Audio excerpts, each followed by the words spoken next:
Today's number is 569, as in 569 to 45. That's how the European Parliament voted last week to delay the AI Act, the most ambitious AI regulation in the world, by about 16 months. 569 to 45. Even the people writing the rules can't keep up with the technology they're trying to regulate. More on what that means for you here in a few minutes. Apple just gave up on building its own AI. The most valuable company on the planet looked at ChatGPT, looked at Gemini, and looked at Claude and decided, we're not going to beat them. Instead, we're going to sell them. Meanwhile, more than $300 million in political spending just entered the 2026 midterms. All of it aimed at deciding who gets to regulate the AI tools you use every single day, or whether anyone does it at all. Today's episode has a little bit of everything for everyone, to say the least, so buckle up. I'm Don Michalik, and this is your Morning Intelligence for Tuesday, March 31st, 2026.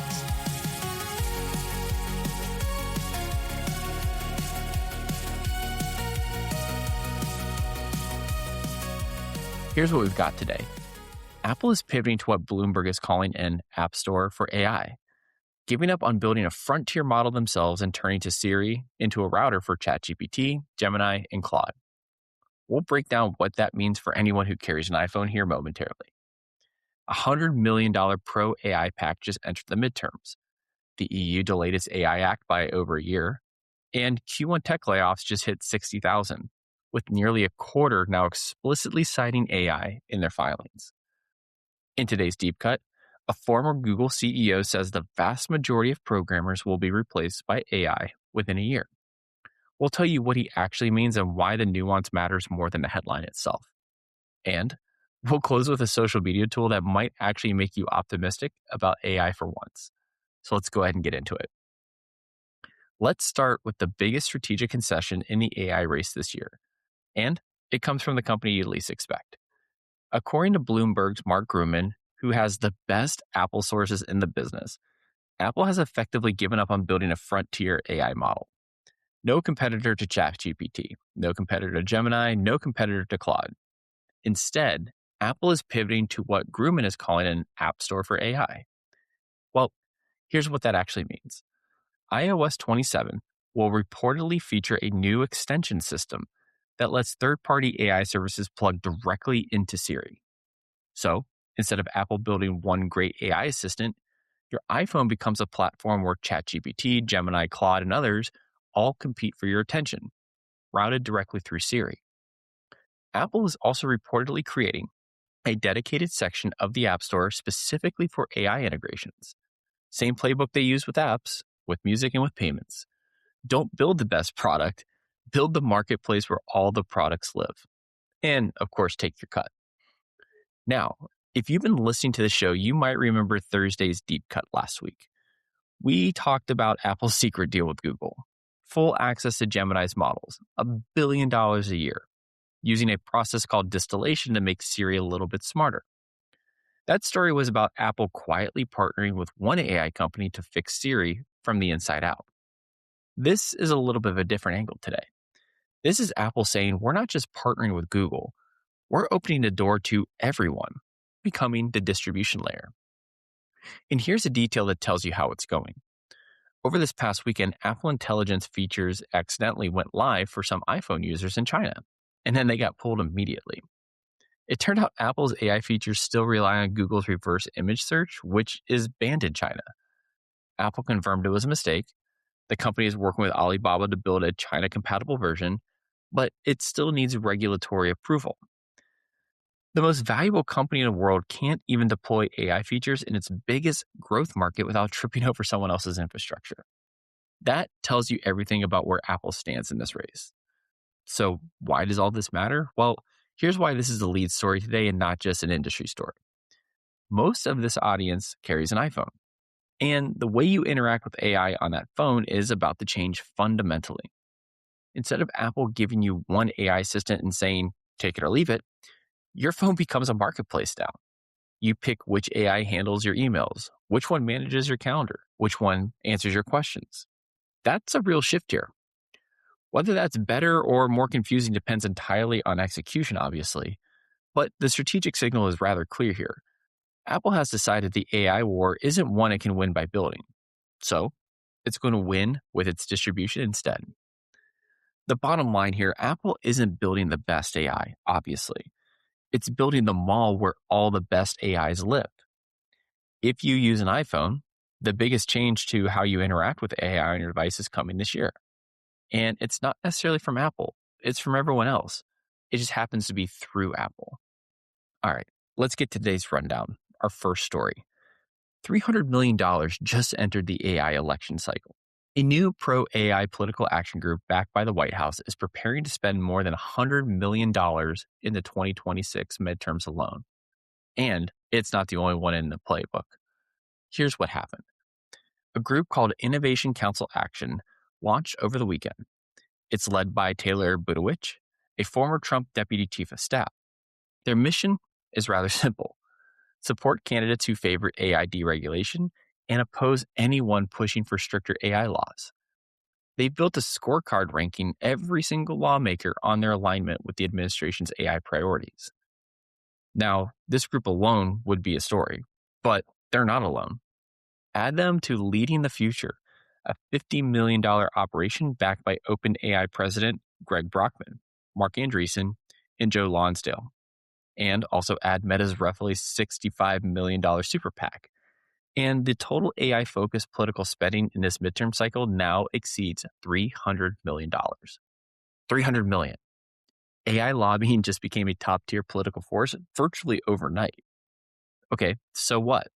Well, the AI tools you use every single day, whether they get more powerful or more restricted, whether your data gets more protected or less, might come down to the 2026 midterms. And $300 million is being spent to influence that outcome right now. That's worth knowing, regardless of where you stand politically. Our second story in the rundown. The European Parliament voted 569 to 45 to delay the AI Act's compliance deadline by 16 months. Well, here's some context there. The EU AI Act was supposed to be the world's most comprehensive AI regulation. High-risk AI systems, think, those hiring algorithms, maybe some credit scoring, law enforcement tools, you get the idea, were supposed to meet new compliance standards by August 2026. That deadline has now been pushed back to December 2027. The reason is almost comically honest here, if I may be so blunt. The European Commission itself missed its own deadline to publish the technical guidance companies needed to comply. They were supposed to release it by February 2026, last month, and obviously they didn't. So the Parliament voted overwhelmingly to give everyone some more time, including themselves. Now, the basic transparency requirements are still on the schedule. If you're generating AI content in Europe, you still need to watermark it. But the heavier compliance requirements for high-risk systems, those are what's being delayed. So what? Well, again, if you work at any company that does business in Europe or uses AI tools made by companies that do, this buys you some time. But the rules are still coming, and the message is hard to miss. Even the regulators writing AI rules are struggling to keep pace with the technology. And if they can't keep up, good luck to the rest of us. All right, our final story in the rundown here. Q1 2026 tech layoffs just hit 60,000. Nearly a quarter of those layoffs are now explicitly cited to AI. But workers with AI skills are earning 56% more.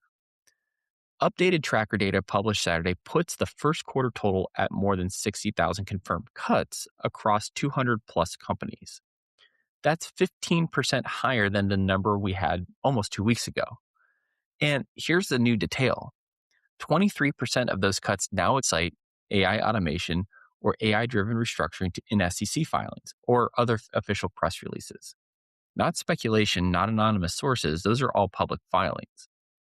The single biggest event, obviously, was Block CEO Jack Dorsey eliminating 4,000 jobs in late February, nearly 40% of his entire company. And he explicitly blamed AI capability growth for those cuts. He followed up by predicting most tech companies would make similar cuts within the year.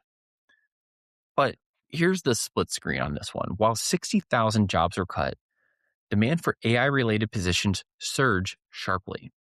And according to PwC's Global AI Jobs Barometer, which analyzed close to a billion job postings across 6 continents, workers with advanced AI skills now earn 56% wage premiums over peers in similar roles. That's up from 25% the year before. So what?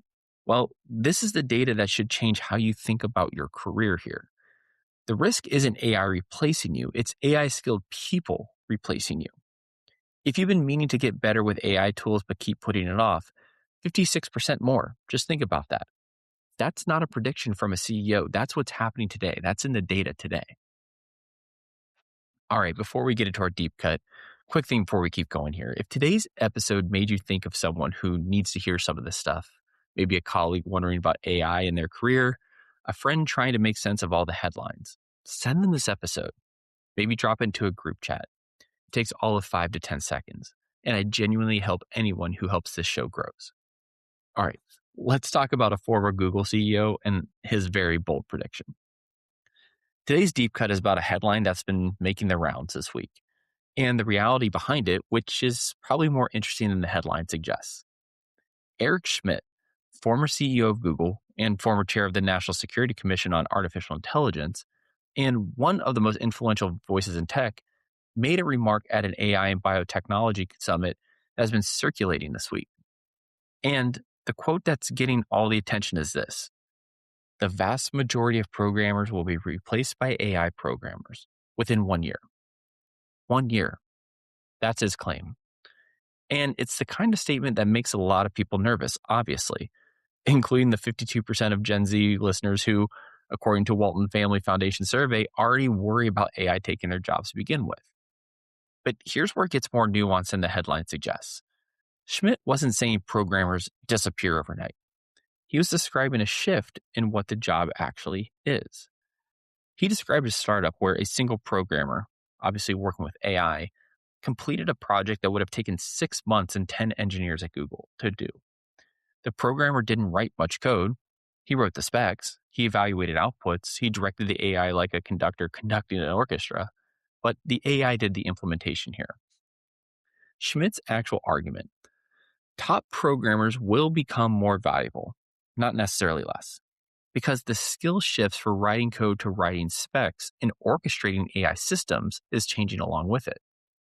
The people who only do what AI can do now, they're the ones at risk. The people who know how to direct AI well, those are the people that are becoming the force multipliers. Now, before we take all this at face value, let's give some perspective. Eric Schmidt is a billionaire investor in AI companies. He has financial incentives to talk up AI's capabilities. That doesn't make him wrong, but it's worth noting, obviously. And the data tells a more complicated story here. We covered the Federal Bureau Bank of Atlanta's study last Thursday. They surveyed over 700 corporate executives and found that AI's actual impact on headcount in 2025 was, quote, negligible. 80% of companies are investing in AI, but the job displacement so far is a rounding error. And Harvard Business Review published an analysis earlier this year arguing that companies are laying people off based on AI's potential, not its actual current performance. They're cutting jobs in anticipation for what AI might do, not because AI has actually done any of it yet. So which is it? Schmidt says 1 year. The Fed says near zero impact so far. The truth is probably somewhere in a messy middle. The jobs aren't disappearing overnight, obviously, but the definition of what those jobs are, well, those are changing. And Schmidt dropped one more thing worth noting here. He warned that U.S. energy infrastructure is, quote unquote, the Achilles heel of our AI ambitions. Department of Energy projections suggest data centers could consume 12% of all U.S. electricity by 2028. That's a physical limit on how fast AI can actually grow, and it's one you almost never hear about. So why is this worth your time? Well, here's why I wanted this to be today's deep cut. The Schmidt headline is scary, obviously, to a lot of people, but the actual story is more useful than scary. The shift from writing code to directing AI that writes the code doesn't just apply to programmers. It applies to marketing, to consulting, to finance, to product management, to every knowledge worker in this audience today. Every time you write a good prompt at work, every time you give an AI tool clear instructions and get better output because of it, you're already doing the thing Schmidt is describing. The question isn't whether AI will change your job. It's whether you're the person directing it or the person being replaced by someone who is. Well, the takeaway here, obviously, a former Google CEO says most programmers will be replaced by AI within a year. The Fed says the actual job impact so far is near zero. The truth is in the middle. And the 56% wage premium we talked about in the rundown tells you exactly which side of that middle you want to be on. All right, before we sign off today, some fun stuff. I wanted to end on something that might actually make you feel good about AI for a change. Blue Sky, the social media platform that's been positioning itself as the anti-Twitter, just launched a tool called Addy, and it does something genuinely novel. Addy lets you design your own social media algorithm using plain English. You type something like, show me more AI news, less crypto drama, and it builds you a custom feed. You can specify topics, keywords, tone, even mute specific sources. It's powered by Anthropic's Claude, and it uses Blue Sky's open protocol, which treats algorithms as shareable, remixable objects. Think about that for a second. Every other social platform, Instagram, Facebook, TikTok, X, LinkedIn, uses a black box algorithm that decides what you see, optimized for engagement, not for what you actually want to see. Blue Sky just came in and said, what if we change all that? Now, look, Blue Sky is still a very small platform. This isn't going to change your life tomorrow, but as a proof of concept, it's the first time a social platform has handed users genuine control over their algorithms using AI. And if it works, it'll put pressure on every other platform to explain why they can't do the same. In an episode full of stories about who controls AI, Apple, politicians, employers, former scary CEOs, it's nice to end on one where the answer is, well, you do. You own it. All right. For tomorrow, a few teasers here and a few things we'll watch tomorrow. Anthropic may formally announce the Mythos model we covered in yesterday's deep cut. And if they do, we'll obviously have the details. OpenAI's next model, codenamed Spud, could get a launch date any day now. And we're tracking congressional reaction to the White House AI policy framework, the one that wants to override every state AI law in the country.